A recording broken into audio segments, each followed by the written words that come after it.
Hello दोस्तों, आज आपणे एक अनोखो छोड़ जोवानो छे। तमे जोई शको छो कि आ छोड़मां मोती आवे छे अने ए पण एकदम असली मोती आवे छे। आ छोड़ने अमारा अहींया गळ वैजंती छोड़ तरीके ओळखवामां आवे छे। तमारी बाजू आ छोड़ होय तो तेनुं शुं नाम छे कमेंट में जणावजो। अने आ छोड़नी मान्यता ए छे कि ज्यारे नंद बाबाना गळामांथी माळा तूटी गई अने मोती विखराई गया त्यारे श्री कृष्ण भगवाने ए मोती लईने जमीनमां वाया था अने त्यांथी मोतीनो छोड़ थया था अने एमांथी मोती जे उग्या था ते आ वैजंती मोती तरीके ओळखवामां आवे छे।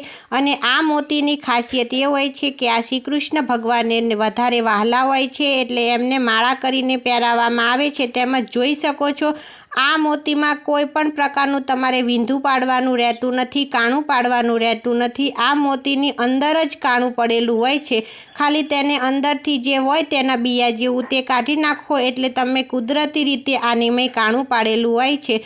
તેમજ તમે આવો છોડ ક્યાંય પણ જોયો છે કે નથી જોયો અને તમારે જો આ છોડ ખરીદવો હોય તો ઓનલાઈનમાં મળી શકે છે, તેમજ નર્સરીમાં જઈને તમે પૂછી શકો તો ત્યાં પણ મળી શકે છે। અમારે અહીં આગળ દરેક લોકો આને ગળામાં પહેરે છે, કૃષ્ણ ભગવાનને પહેરાવે છે તો તમારા ઘરમાં વધારે પડતી સુખ શાંતિ સમૃદ્ધિ આવે છે, તેમજ તમને કોઈ પણ પ્રકારનો રોગ નથી થતો તેવી માન્યતા હોય છે। માટે આ છોડ જો તમારા ઘરે ના હોય તો જરૂરથી વાવજો।